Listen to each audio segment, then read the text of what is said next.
سَلْهُمْ أَيُّهُم بِذَٰلِكَ زَعِيمٌ أَمْ لَهُمْ شُرَكَاءُ فَلْيَأْتُوا بِشُرَكَائِهِمْ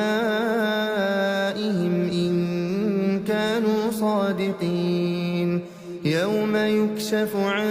سَاقٍ وَيُدْعَوْنَ إِلَى السُّجُودِ فَلَا يَسْتَطِيعُونَ خَاشِعَةً أَبْصَارُهُمْ تَرْهَقُهُمْ ذِلَّةٌ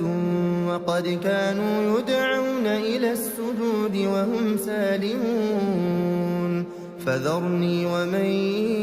يُكَذِّبُ بِهَٰذَا الْحَدِيثِ سَنَسْتَدْرِجُهُم مِّنْ حَيْثُ لَا يَعْلَمُونَ وَأُمْلِي لَهُمْ إِنَّ كَيْدِي مَتِينٌ أَمْ تَسْأَلُهُمْ أَجْرًا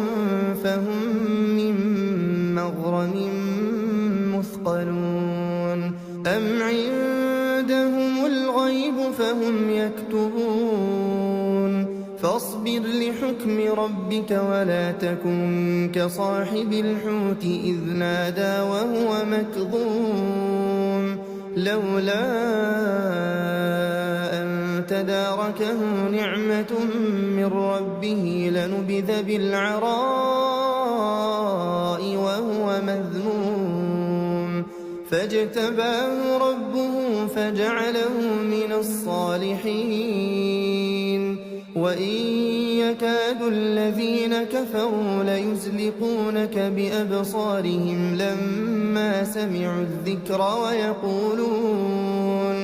وَيَقُولُونَ إِنَّهُ لَمَجْنُونٌ وَمَا هُوَ إِلَّا ذِكْرٌ لِّلْعَالَمِينَ